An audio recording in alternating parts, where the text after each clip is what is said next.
Today we're going to look at lesson 7.9, multiply mixed numbers. Now we kind of did this the other day when they were having us multiply mixed numbers and a whole number when we changed our mixed numbers into improper fractions, and that's basically what we're going to do. They're going to show us a couple ways to do that. So our problem is 1/3 of a 1 1/4 acre park has been set aside as a dog park. Find the number of acres that are used as a dog park. So the first step is shade the model to represent the whole park. So the park was how many acres? 1 1/4. 1 1/4 acres. Okay, so you're going to choose, take your pencil, just because I didn't have you get, and you're going to shade the model, and you're going to shade 1 1/4. Don't color too hard because you got to shade over it. So lightly shade so you can shade over it. Okay, double shade the model to represent the part of the park that is a dog park. So we're going to, the dog park is how much of the park? 1/3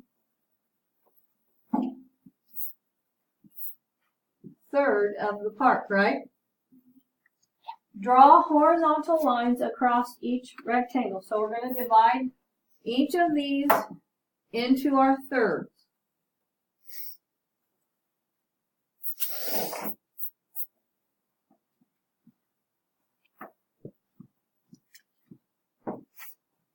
And so that should show, whoops, that should show thirds.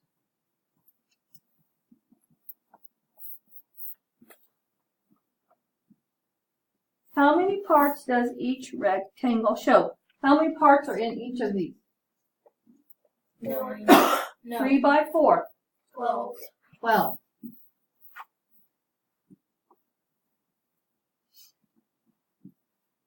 What fraction of each rectangle is shaded twice? So how many? Oh, we forgot to go back and shade our 1/3. Better do that.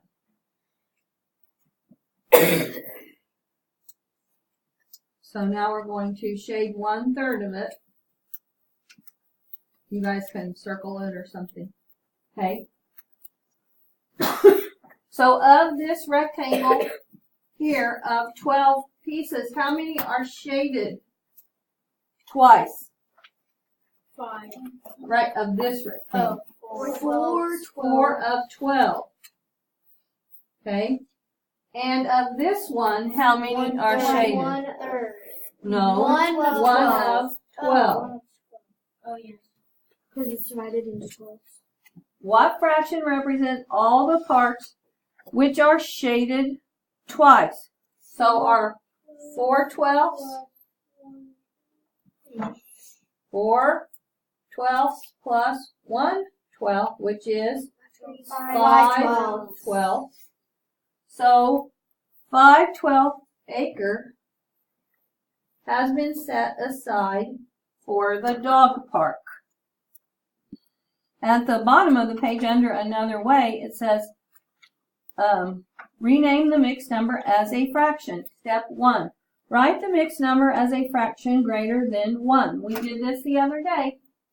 Our 1/3 is going to stay the same, but our mixed number, remember how we multiply the denominator times the whole number and add the numerator. So 4 times 1 is 4. 4, and plus 1 is 5. 5. Okay? So now we have 5/4. Okay, then step 2, multiply the fractions. So 1/3 times how many fourths? 5. 5/4. So 1 times 5 is 5. and 3 times 4 is 12. And so again, we got our 5/12. Now, for me, it's much quicker to do it this way than it is to figure out how to draw a picture. Yeah. Okay? And go on to the next page. Page 326. rename the whole number. Okay, so this is another method you can use. Okay, so it says write the product in simplest form. So we're going to have 12 times 2 and 1/6. This is pretty easy. They just multiply and add.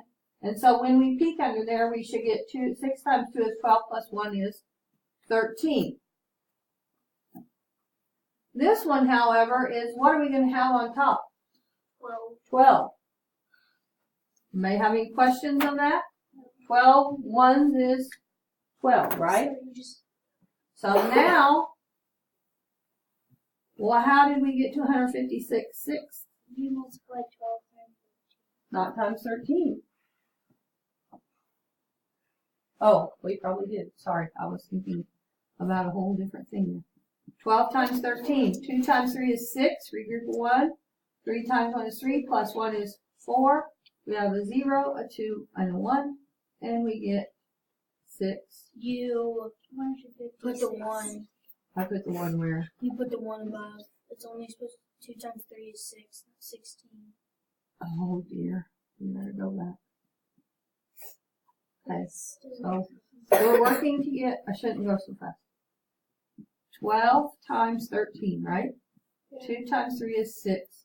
3 times 1 is 3. I see what you're saying. Then a 2 and a 1. And we have 156. And 1 times 6 is 6. I was getting ready to make common denominators like I was adding. Now you have to simplify that. So what did they divide by here? 6 to get 26 ones or 26. So 12 times 2 and 1/6 will be greater than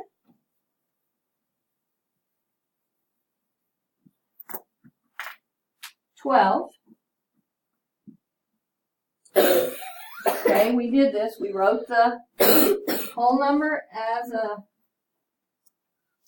and the mixed number as a fraction. Then we multiplied our fraction. And then write the product in simplest form. So 12 times 2 and 1/6 is 26. Pretty easy, right? Okay. Now they're going to go on to example 2. And we're going to use our distributive property. Remember, when we use our distributive property, we break numbers up into 2 different numbers. So in this case,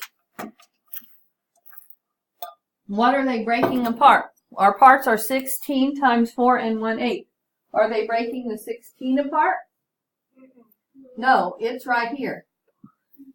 So they broke the 4 and 1/8 apart. So we could rewrite it like that. Distributing 4 and 1/8 to be 4 plus 1/8. Okay? If I click on that, it should come up nothing because I'm using a 4 over there. Step 2, multiply 16 by each of the numbers. What is 16 times 4? 84. 172. Right. 4 times 10 is 40, right? And 4 times 6 is 4 times 64. 40 plus 24 is 64. Plus 16 times 1/8.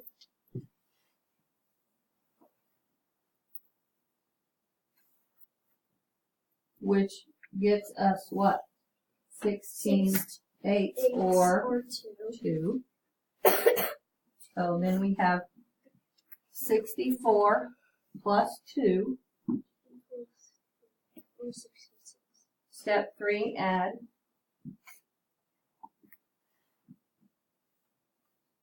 Holy Ghost, money.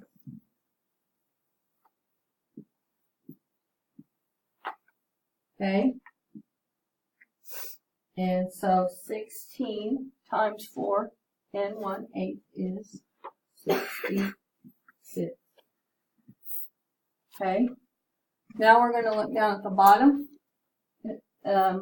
underneath our green box, and it says, why might you choose to use the distributive property to solve? Why might we go back and break our 4 1/8 up? So it's easier to solve. It'd be easier to multiply that, wouldn't it? Okay, so here is your answer. It's easy to find 16 groups of 1/8.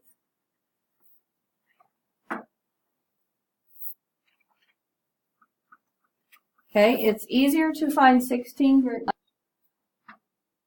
Then number 2 says, when you multiply two factors greater than 1, is the product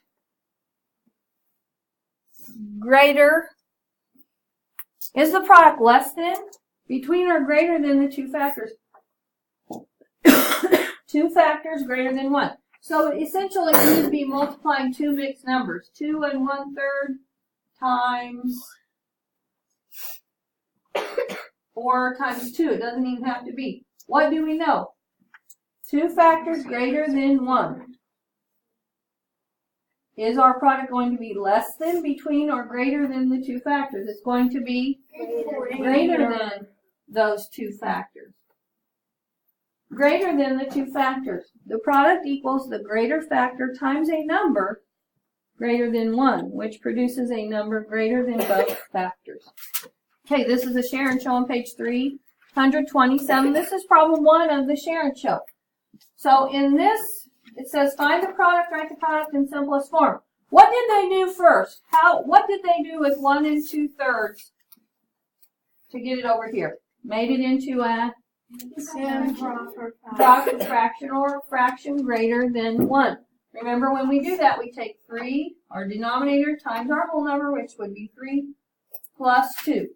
So we would have 5/3, right? Does everybody agree with me? Okay. And then for this one, we would have 5 times 3, which is 15 plus 4. So we would have 19/5. So what is 5 plus 19? 5 times 19. So sorry. Let's do 19 times 5. Okay, 5 times 9 is 45. 5 times 1 is 5, plus 4 is 9. So she's right on the money. 95, not 94, 95, 3 times 5 is 15. Now how many 15ths in 95? Well, how many 15s are in 30? 2, right? So how many 15s would be in 60? 4. And how many in 90? 8. 6. And we would be at 90. So is it going to come out even? No. Okay, so but we know that we can say 95 divided by 15, and 6 times that was, whoops. And divided by 15, and 6 times that was 90, right? Yeah. So we would have what left over? 5. We put that. Very good. Can we reduce 5 15ths? Yes. 4, 6, and 1/3. So our answer is 6 and 1/3. Okay. Now here they have us drawing that picture again. So we're going to divide our drawings into, they divided their drawings into thirds. You're going to shade 1 and 1/3. Do that quickly with your pencil. Okay. Then you're going to divide your drawings in halves. And then we're going to shade again half of that drawing. So 1/2 of 1 and 1/3 is, how many 6 do we have here? 3, 6. And how many 6 do we have there? 1. Plus 1, 6 equals 4, 6. Or 2 2/3. And we're exactly right.